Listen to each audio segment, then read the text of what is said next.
خان سے ملاقات ہوئی حج پہ اس دفعہ, اللہ اس کو جزائے خیر دے, اپنی ماں کو حج کرانے آیا ہوا تھا. He had come to میں مولوی طارق جمیل صاحب, شاہد افریدی, ہم اس کو دعوت دینے گئے. تو اللہ نے اس نوجوان میں بہت خیر رکھی ہے, بہت خیر تھی اس کے اندر, بہت خیر تھی اس نوجوان میں. اللہ bless him, may Allah accept him. So out of all of us, Mawlana Tariq Jamil Sahab was the most concerned to meet him. He says, I have to meet this boy, I have to meet this boy. اور مجھے اس کو اللہ کا پیغام پہنچانا ہے ہر صورت کے اندر. So as Maulana was speaking to him, he gave us half an hour. But once Maulana started speaking to him, we stayed there for 3 hours.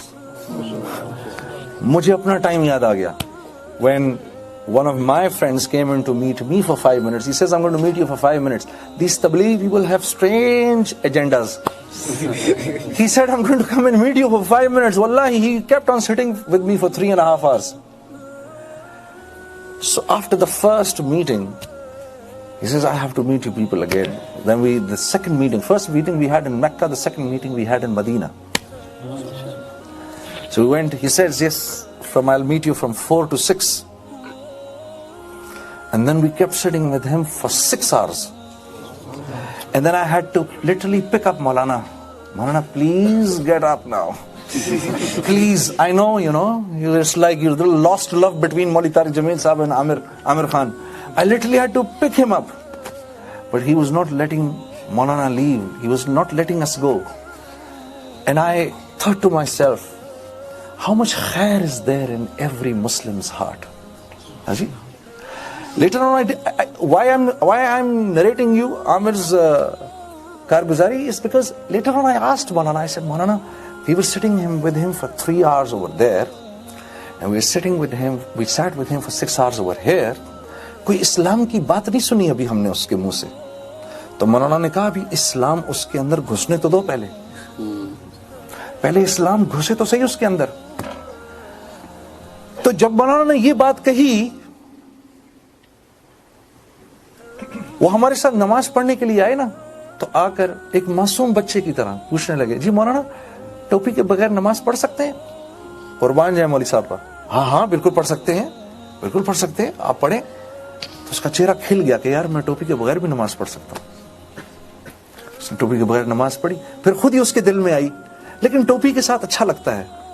پھر وہ اندر گیا, جا کے اس نے سر پہ ٹوپی پہن لی. ہاں جی.